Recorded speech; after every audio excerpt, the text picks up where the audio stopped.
നിലമ്പൂർ ഉപതെരഞ്ഞെടുപ്പ് കേരള രാഷ്ട്രീയത്തിൻ്റെ ഭാവി നിർണ്ണയിക്കുന്ന ഒന്നാണ് എന്ന് പറഞ്ഞാൽ തെറ്റില്ല. പ്രത്യേകിച്ചും UDFന്. അവിടെ UDF വിജയിച്ചാൽ വലിയ മാറ്റങ്ങളായിരിക്കും മുന്നണിക്കുള്ളിൽ തന്നെ വരിക. എന്തൊക്കെ മാറ്റങ്ങൾ നമുക്ക് പ്രതീക്ഷിക്കാം?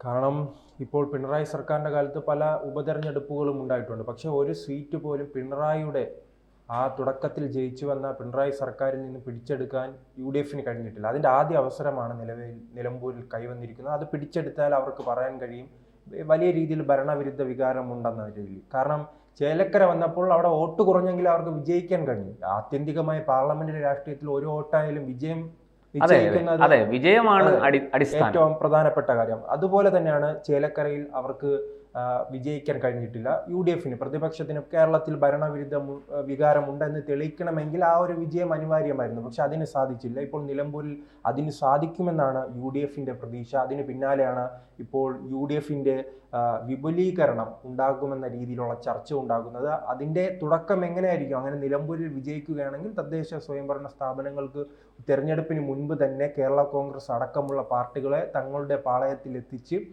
2026 എത്താനാണ് അവരുടെ ലക്ഷ്യം, പ്രത്യേകിച്ച് കോൺഗ്രസിന്റെ ലക്ഷ്യം. ഇപ്പോൾ UDF നാം പരിശോധിക്കുകയാണെങ്കിൽ കോൺഗ്രസും മുസ്ലിം ലീഗും മാത്രമാണ് ഏറ്റവും പ്രധാനപ്പെട്ട രണ്ട് കക്ഷികൾ. ബാക്കിയുള്ള കക്ഷികൾ എന്ന് പറയുമ്പോൾ വെറും ഈക്വൽ പാർട്ടികൾ മാത്രമായി ചുരുങ്ങുകയാണ്.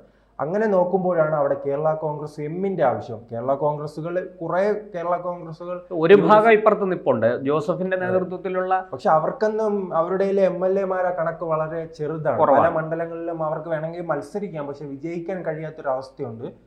അങ്ങനെയല്ലല്ലോ, മധ്യ കേരളത്തിൽ വലിയ സ്വാധീനമുള്ള ഒരു പാർട്ടിയാണ് കേരള കോൺഗ്രസ് എം. അവരെ എത്തിക്കാനുള്ള തയ്യാറെടുപ്പാണ് മാസങ്ങളായി തന്നെ അവർ നടത്തിക്കൊണ്ടിരിക്കുന്നത്. അതിപ്പോൾ ചർച്ചയെത്തി നിൽക്കുന്നത് നിലമ്പൂർ തെരഞ്ഞെടുപ്പുമായി ബന്ധപ്പെട്ടാണ്. നിലമ്പൂരിൽ അവർ വിജയിക്കുകയാണെങ്കിൽ ആ മുന്നണികളെ, ആ പാർട്ടികളെ മുന്നണിയിലേക്ക് എത്തിക്കാൻ കഴിയും. പ്രത്യേകിച്ചും അടൂർ പ്രകാശ് മുന്നണിയുടെ കൺവീനറായി വന്നപ്പോൾ തന്നെ ചില മാറ്റങ്ങൾ ഉണ്ടാകും എന്ന് എല്ലാവരും പ്രതീക്ഷിച്ചു. അടൂർ പ്രകാശ് ഒരു നല്ല സംഘാടകനാണ്, മികച്ച സംഘാടകനാണ്. കാരണം അദ്ദേഹം കോന്നിയിൽ മത്സരിക്കുമ്പോൾ നമുക്കറിയാം, അദ്ദേഹം മത്സരിച്ചാൽ ആ സീറ്റിൽ വിജയിച്ചിരിക്കും. ഇപ്പോൾ ആറ്റിങ്ങലിൽ വലിയ വെല്ലുവിളിയാണ് അവിടെ BJPയും CPM-ഉം ഉയർത്തിയത്, അതിശക്തമായ വെല്ലുവിളി. ഒരേ സമയത്ത് തിരഞ്ഞെടുപ്പിന് മുമ്പ് ഞാൻ അദ്ദേഹത്തിനോട് നേരിട്ട് സംസാരിച്ചിരുന്നു. അപ്പോൾ ഞാൻ അദ്ദേഹത്തിനോട് ചോദിച്ചു, അങ്ങ് വിജയിക്കുമോ? ഇത്രയും വലിയ വെല്ലുവിളി അവിടെ ഉണ്ട്. അപ്പോൾ അദ്ദേഹം പറഞ്ഞു, ശരിയാണ്, അവിടെ BJP വലിയ വെല്ലുവിളിയാണ് ഉയർത്തിയിരിക്കുന്നത്, തീർച്ചയായിട്ടും അതുകൊണ്ട് തന്നെ ഞാൻ ജയിക്കും, ഒരു 1000 വോട്ടിൻ്റെയെങ്കിലും ഭൂരിപക്ഷത്തിൽ ഞാൻ ജയിക്കും എന്നുള്ള ആത്മവിശ്വാസം അദ്ദേഹം പ്രകടിപ്പിച്ചിരുന്നു. ആ അടൂർ പ്രകാശാണ് ഇപ്പം മുന്നണിയുടെ കൺവീനറായി വന്നിരിക്കുന്നത്. അതുകൊണ്ട് തന്നെ നമുക്ക് മുന്നണിയിൽ ചില വിപുലീകരണങ്ങളും മാറ്റങ്ങളും ഒക്കെ പ്രതീക്ഷിക്കാം.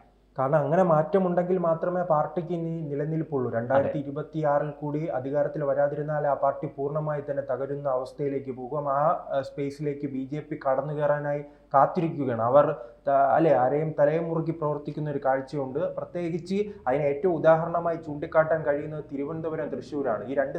ഈ രണ്ട് ജില്ലകളിലേക്കും BJP വളർന്നു കയറിയപ്പോൾ അവിടെ മൂന്നാമതായി പോകുന്നത് കോൺഗ്രസ്. ആ രീതിയിലേക്ക് കേരളം മുഴുവൻ മാറ്റാനുള്ള ഒരു ശ്രമമാണ് ഇപ്പോൾ BJP നടപ്പിലാക്കിക്കൊണ്ടിരിക്കുന്നത്. ഇപ്പോൾ അതോടൊപ്പം തന്നെ ഏറ്റവും പ്രധാനപ്പെട്ട പരിശോധിക്കാനുള്ള നിലവിൽ 8 ഘടക കക്ഷികളാണ് ഈ പാർട്ടിയിൽ UDF-ലുള്ളത്. അതിൽ ഏറ്റവും പ്രധാനപ്പെട്ടത് കോൺഗ്രസ് തന്നെയാണ്. പിന്നീടുള്ളത് മുസ്ലിം ലീഗാണ്. മുസ്ലിം ലീഗിന്റെയും ആവശ്യമാണ് ഇപ്പോൾ ഭരണത്തിലെത്തുക. അതോടൊപ്പം തന്നെ കേരള കോൺഗ്രസിന് തങ്ങളുടെ മുന്നണിയിലേക്ക് എത്തിക്കണമെന്ന രീതിയിലുള്ള ചർച്ച ഉണ്ടായിരിക്കുന്നതും ഈ മുസ്ലിം ലീഗിന്റെ ഭാഗത്തു നിന്നാണ്. പിന്നെ നോക്കുമ്പോൾ കേരള കോൺഗ്രസ് ജോസഫ് വിഭാഗമാണ്. പിന്നീട് കേരള കോൺഗ്രസ് ജേക്കബ് അറിയാമല്ലോ, പിറവത്ത് മാത്രം ചുരുങ്ങി നിൽക്കുന്ന ഒരു MLA ഉള്ള പാർട്ടിയാണ്. RSP ഉണ്ട്. RSP കൊല്ലം ജില്ലയിൽ ശക്തമാണെങ്കിലും പക്ഷെ CPM-നെ പരാജയപ്പെടുത്താനുള്ള കഴിവ് ഇപ്പോൾ അവർക്ക് നേടുന്നില്ല. ഇപ്പോൾ അവർക്ക് ആകെ ജനപ്രതിനിധി ഉള്ളത് ഈ ലോക്സഭയിലേക്കാണ്. അത് പ്രേമേന്ദ്രൻ അദ്ദേഹത്തിന്റെ വ്യക്തിപ്രഭാവം കൊണ്ട് ജയിച്ചു വരുന്നു. ഈ RSP പക്ഷേ LDF-മായി വലിയ രീതിയിൽ ബന്ധം സ്ഥാപിച്ച് ഉള്ള ഒരു പാർട്ടി കൂടിയാണ്. ഇനി അങ്ങനെ RSPയെ ലക്ഷ്യമിട്ട് LDF നീങ്ങുമോ എന്നത് നാം സംശയിക്കുന്നു. RSPയെ ലക്ഷ്യമിട്ട് LDF നീങ്ങിക്കൊണ്ടിരുന്നു എന്നുള്ളത് സത്യമാണ്. ഈ ഷിബു ബേബി ജോണിനും ഒക്കെ വലിയ ഓഫറുകൾ കൊടുത്തിരുന്നു.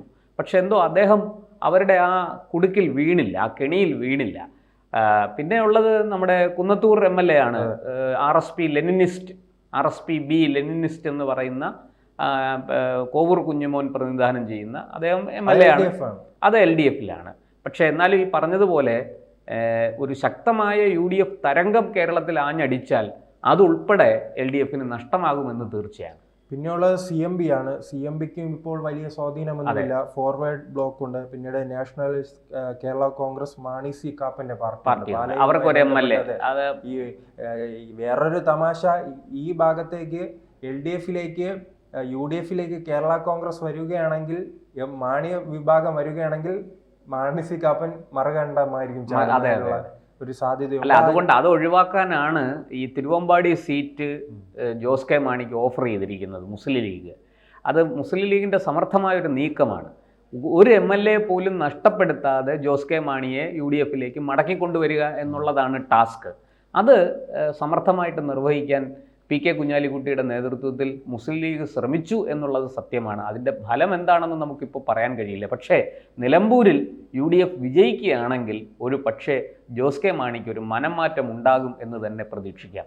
അങ്ങനെയാണെങ്കിൽ കേരള കോൺഗ്രസ് UDF-ൽ കേരള കോൺഗ്രസ് ലയിച്ച് ഒന്നായി പറഞ്ഞതുപോലെ മാണി കോൺഗ്രസും കൂടെ വരികയാണെങ്കിൽ ഈ കേരള കോൺഗ്രസ്സിന് ഒരു വലിയ സ്വാധീനം മധ്യ കേരളത്തിലും ഏതാണ്ട് ഈ പറയുന്നത് പോലെ മധ്യ തിരുവിതാംകൂറിലും ചെലുത്താൻ സാധിക്കുമെന്നുള്ളത് തീർച്ചയാണ്. അല്ല, അങ്ങനെ ഒരു മാറ്റം ഇപ്പോൾ എന്തായാലും പ്രതീക്ഷിക്കാൻ സാധ്യത കുറവാണ്. നാം ഇപ്പോൾ UDF-ന്റെ മാത്രമാണ് ഭാഗം കേൾക്കുന്നത്. LDF-ഉം അത്തരത്തിൽ നീങ്ങുന്നുണ്ട്. കാരണം ഈ നമ്മൾ കേരള ചരിത്രം എടുത്തു നോക്കി 2001 മാത്രമാണ് UDF-ന് ഈ 90 സീറ്റിൽ 100 സീറ്റോളം ജയിക്കാൻ സാധിച്ചു. പിന്നീട് വന്നത് 2011 ആകുമ്പോൾ ഉമ്മൻചാണ്ടിക്ക് ലഭിക്കുന്ന വെറും 72 സീറ്റാണ്. അതെ, 71 സീറ്റ്. അതെ, 69 സീറ്റിൽ LDF-ഉം 71 സീറ്റിൽ ഉമ്മൻചാണ്ടിയുമാണ് ജയിച്ചു വന്നത്, UDF-ഉമാണ് ജയിച്ചു വന്നത്. പിന്നീട് സെൽവരാജ് രാജിവെച്ച് ഇങ്ങോട്ടേക്ക് വരുന്ന കാഴ്ച 72 പിന്നീട് പൂർണ്ണമായി തന്നെ കുറയ്ക്കാൻ കഴിയുന്നത് ഈ കേരള കോൺഗ്രസിനെ മറുകണ്ഠം ചാടിച്ച് 2021 ആകുമ്പോൾ അവർക്ക് കഴിയുന്നുണ്ട്. ആ രീതിയിൽ നാം നോക്കുമ്പോൾ കേരള കോൺഗ്രസുകളുടെ എല്ലാ കാലത്തെയും ലക്ഷ്യം അധികാര കസേരകൾ മാത്രമാണ്. അവർ അധികാര കസേരകൾക്ക് UDF-എന്നോ LDF-എന്നോ ഇല്ല.